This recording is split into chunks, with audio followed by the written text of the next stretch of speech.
नमस्कार, अपन समाचारमा स्वागत छ। सुरु गरौँ मुख्य समाचार।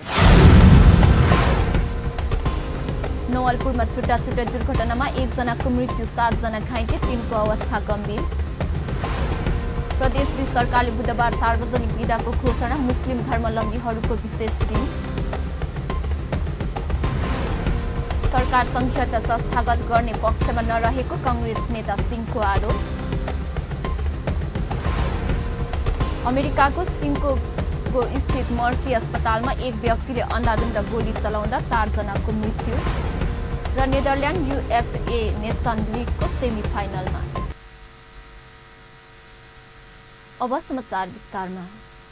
नवलपुरको गैराकोटमा गैर राति भएको छुट्टा-छुट्टै 3 सवारी दुर्घटनामा 1 जनाको मृत्यु भएको छ भने 7 जना घाइते भएका छन्। घाइते मध्ये 3 को अवस्था गम्भीर छ। पूर्व पश्चिम राजमार्ग अन्तर्गत गैराकोटको खत्रीपुर नजिकै 2 ओटो एक आपसमा ठक्कर खाँदा लमजुङ घर भएकी लुरी सार्कीको मृत्यु भएको हो। दुर्घटनामा घाइते उनको उपचारको क्रममा नयाँ मेडिकल कलेज भरतपुरमा गैर राति 10 बजे मृत्यु भएको इलाका प्रहरी कार्यालय गैराकोटले जनाएको छ। त्यसैगरी गैराकोटकै सडक दस्तुरी लिने ढाटन नजिकै HR 38U 9781 नम्बरको भारतीय कन्टेनरले ना 36841 नम्बरको बोलेरो जीपलाई ठक्कर दिँदा 4 जना घाइते भएका छन्। घाइते मध्ये 1 जना सामान्य उपचारपछि घर फर्किएका छन् भने अन्य 3 जनाको नयाँ मेडिकल कलेज भरतपुरमा उपचार भइरहेको प्रहरीले जनाएको छ।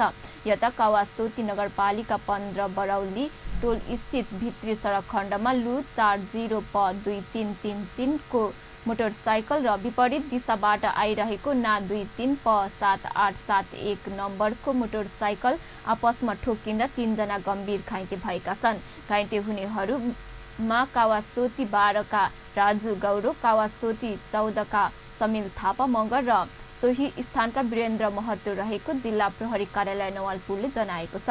उनीहरूले उपचारका लागि भरतपुर अस्पताल लगिएको छ। रूपन्देहीमा बोक्सीको आरोपमा महिलालाई कुटपिट गरेको आरोपमा बाबु छोराले प्रहरीले पक्राउ गरेका छन्।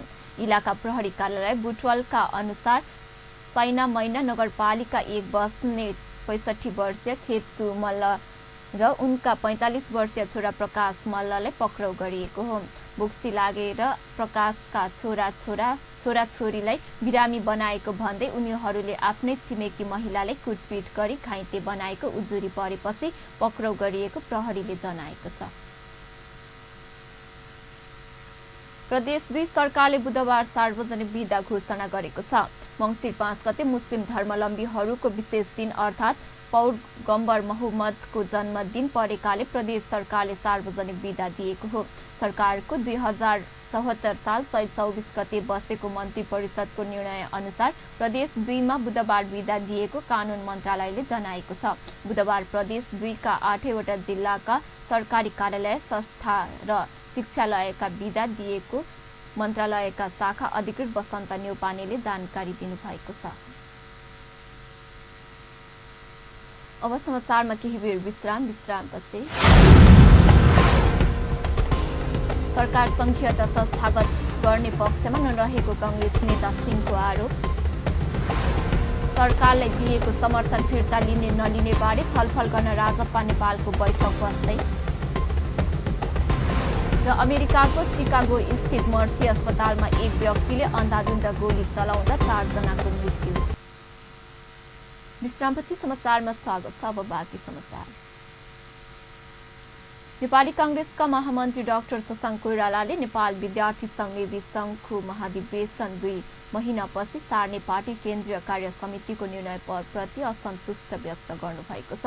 महामन्त्री कोइरालाले 2 महिनाभित्र नेवी संघको महाधिवेशन सम्पन्न गराउन सम्भव नरहेको भन्दै पार्टी केन्द्रीय कार्य समितिको आइतबार बसेको बैठकको निर्णयप्रति असन्तुष्ट व्यक्त गर्नुभएको हो। आज काठमाडौँमा आयोजित एक कार्यक्रमपछि सञ्चारकर्मीहरूले राखेको जिज्ञासाको जवाब दिँदै यहाँले आफू नेवी संघको महाधिवेशनको मिति 6 महिनापछि सार्ने पक्षमा रहेको पनि स्पष्ट पार्नुभयो। आइतबार साँझ बसेको पार्टी केन्द्रीय कार्य समिति बैठकमा सभापति शेरबहादुर देउवाले नेभी सङ्घको म्याद 2 महिना मात्रै थप गर्ने प्रस्ताव बहुमतले पारित भएको थियो। तर महामन्त्री कोइरालाले 2 महिनाभित्र नेभी सङ्घको महाधिवेशन सम्पन्न गराउन सम्भव छ भनी सभापति देउवाले प्रश्न गर्नुभयो। महामन्त्री सबियुको निर्वाचनपछि नेभी सङ्घको महाधिवेशन गर्ने निर्णय गरेको भए उपयुक्त हुने उहाँको प्रक्रिया चुनाव छ। त्यो चुनाव पछि अधिवेशन गराएको जाति हुन्थ्यो। अब उहाँहरूले के दृष्टिकोण, म त हिजो थिइनँ केन्द्रीय समितिको बैठकमा, विराटनगर गएको थिएँ। अब उहाँले के हिसाबले 2 महिना मात्रै दिनुभयो मलाई थाहा छैन। अहिलेको अवस्थामा अधिवेशन नेभी सङ्घका विद्यार्थीहरूले गर्नुपर्ने हो, किनभने अब पनि गर्दैनन् भने कहिले गर्ने हो? कहिले पनि नगर्ने हो भने त छोडिदिए हुन्छ नेभी सङ्घलाई, होइन भने चाहिँ नेभी सङ्घको। तर अहिलेको अवस्थामा मलाई चाहिँ अप्ठ्यारो लाग्छ 2 महिनाभित्र नेभी सङ्घको अधिवेशन हुन असम्भव त होइन। तर महामन्त्री कोइरालाले पार्टीको महासमिति बैठक अब सार्न नहुने धारणा पनि राख्नुभयो। आगामी मङ्सिर 28 गतेबाट सुरु हुने भनी गरिएको निर्णय अनुसार नै महासमिति बैठक बस्नुपर्ने उहाँको अडान छ। महामन्त्री कोइरालाले पार्टीको विधान निर्माणमा गम्भीर भएर लाग्न पनि विधान संशोधन मस्यौदा समितिलाई सचेत गराउनु भयो। सरकार संघीयता संस्थागत गर्ने पक्षमा नरहेको काङ्ग्रेस नेता प्रकाश मान सिंहको आरोप छ। सरकार गतिविधिले 2/3 सरकार हुँदा पनि संघीयतालाई संस्थागत गर्ने पक्ष नदेखिएको उनले बताएका हुन्। संविधानमा उल्लेखित अधिकारहरू कानुन बनाएर काम गर्नुपर्नेमा 9 महिना बितिसक्दा पनि कुनै विधेयक संसदमा पेश गर्न नसकेको उनको गुनासो छ। स्थानीय सरकारको दाबी गरे सरकारले शान्ति सुरक्षाको प्रत्याभूति दिन नसकेकाले जनता सडकमा उत्रिनु परेको उनले बताएका छन्। यातायातको सिन्डिकेट सुनकाण्ड जस्ता घटनाको संरक्षणमा सरकार नै लागेको काङ्ग्रेस पूर्व उप प्रधानमन्त्री समेत रहेका सिंहले बताएका छन्। सबै विभागहरू प्रधानमन्त्री कार्यालय मतहतमा ल्याएर सरकारले जनवादी केन्द्रीयताको चरित्र देखाए पनि नतिजा दिन नसकेको उनको बुझाइ थियो। पार्टी सन्दर्भमा बोल्दै काङ्ग्रेस पूर्व महामन्त्री सिंहले काङ्ग्रेस जस्तो पार्टी नरहेको जिकिर गरे। पार्टी नेतृत्व समयले माग अनुसार अघि बढ्न नसकेको भन्दै उनले नेतृत्व परिवर्तनका लागि आफूहरूले अभियान सञ्चालन गरेको उल्लेख गरे।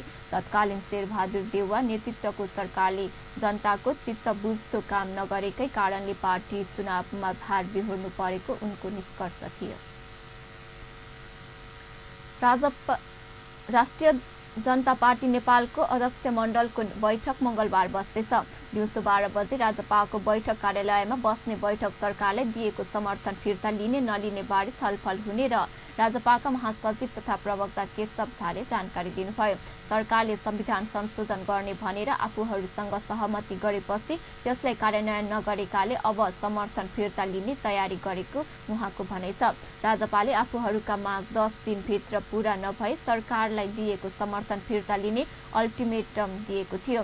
त्यो समय अवधि सकिन 2 दिन बाँकी हुँदा राजपाको अध्यक्ष मण्डलको बैठक बस्न लागेको हो। नेपालमा पहिलो पटक यही मङ्सिर 22 र 23 गते अन्तर्राष्ट्रिय साइबर सुरक्षा सम्मेलन थ्रेडकोन आयोजना हुँदैछ। काठमाडौँको होटल अन्नपूर्ण आयोजना हुने सम्मेलन विश्वमै प्रसिद्ध ब्ल्याक हाइट र DIF कोनको नेपालको समकालीन सम्मेलन हो। सम्मेलन सूचना प्रविधिसँग सम्बन्धित व्यावसायिक संस्था SICT नेपाल र साइबर सुरक्षामा काम गर्दै आएको थ्रेड मिक्सले आयोजना गरेको हो। सम्मेलनमा क्यान महासङ्घ, इन्टरनेट सोसाइटी नेपाल च्याप्टर, एनएकपिक जस्ता संस्थाहरू सहकार्य रहेको छ। साइबर सुरक्षाको परम्परागत मान्यतालाई विस्थापित गर्दै यसमा व्यापक परिवर्तनको उद्देश्यसहित थ्रेडकोन आयोजना गरिएको हो। सम्मेलनमा नेपालले अभ्यास गर्दै आइरहेको साइबर सुरक्षाको अवस्था र त्यसलाई सुधार गर्न सक्ने विषयमा छलफल हुनेछ। सम्मेलनमा साइबर सुरक्षामा विश्वव्यापी रूपमै चर्चित अभ्यासकर्ता निर्माताको सहभागिता रहनेछ। सरकारी निकायलाई साइबर सुरक्षाको बारेमा सरकारी लिन यो उपयोगी साबित हुनेछ। नेपालको साइबर सुरक्षामा क्रियाशील व्यक्ति तथा संस्थाको विकास नै यो सम्मेलनको मुख्य उद्देश्य हो। विश्व प्रसिद्ध ह्याकर म्याट सुशी प्रमुख प्रवक्ताको रूपमा रहनुहुनेछ। यसबाहेक साइबर सुरक्षासँग सम्बन्धित अन्तर्क्रिया र प्रस्तुति समेत रहनेछ। सम्मेलनको आकर्षकको रूपमा लाइभ ह्याकिङ समेत रहनेछ। America, Russia, Romania, Bharat, Germany दुवैबाट विज्ञहरूको सहभागिता रहने सम्मेलनमा गुगल, क्यास्पस्की, बिट जस्ता संस्थाहरू प्रतिनिधिको सहभागिता र प्रस्तुति रहनेछ।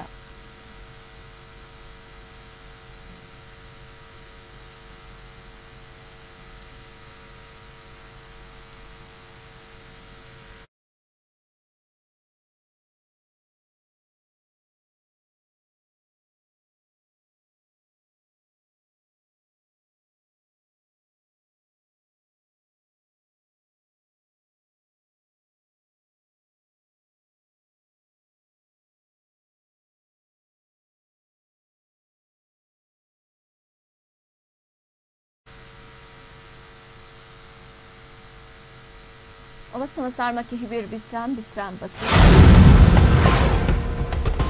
अमेरिकाको सिकागो स्थित मर्सी अस्पतालमा एक व्यक्तिले अन्धाधुन्द गोली चलाउँदा 4 जनाको मृत्यु र नेदरल्यान्ड UEFA नेसन लिगको सेमिफाइनलमा।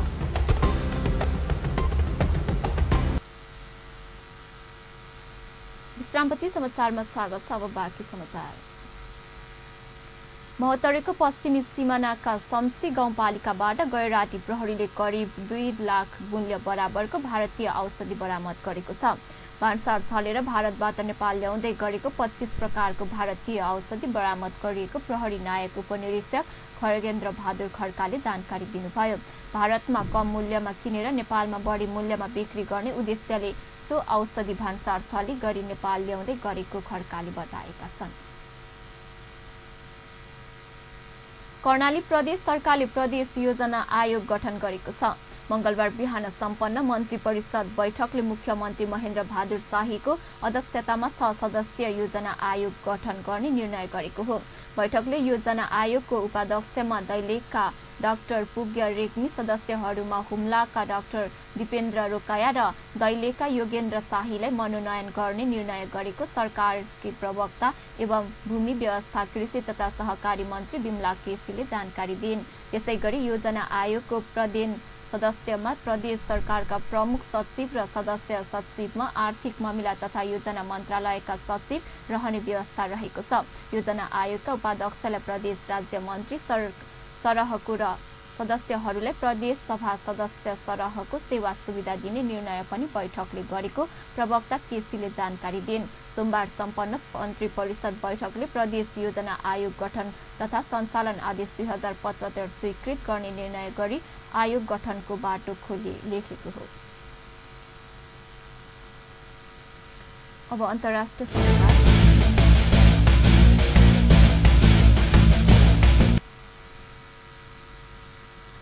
अमेरिकाको सिकागो स्थित मर्सी अस्पतालमा एक व्यक्तिले अन्धाधुन्द गोली चलाउँदा 4 जनाको ज्यान गएको छ। स्थानीय समय अनुसार 3 बजे गोली चल्दा 4 जनाको ज्यान गएको हो। ज्यान गुमाउनेमा एक चिकित्सक, 2 फार्मा सहयोगी र प्रहरी अधिकृत र बन्दुकधारी स्वयं छन्। नाम नखुलेको गनम्यानले 3 जनाको हत्यापछि आफैलाई गोली हाने या प्रहरीको गोली उनी मारिए भन्ने नखुलेको बीबीसीले लेखेको छ। मारिएका महिला मध्ये 1 जनासँग गोली चलाउने व्यक्तिको सम्बन्ध रहेको बताइएको छ, तर उनले गोली नै किन हान्ने भन्ने खुलेको छैन। प्रहरीले यसबारे अनुसन्धान भइरहेको जनाएको छ। अमेरिकाका लागि गोली चलाउने घटना टाउको दुखाको विषय भन्दै गराइरहेको छ। केही महिना अघि मात्र अमेरिकाको एक विद्यालयमा गोली चल्दा कैयौंको ज्यान गएको थियो। त्यसपछि व्यक्तिगत हतियार राख्न पाउने नियममा पुनः विचार गर्नुपर्ने बारे बहस चल्दै आएको छ। अब खेल समाचार।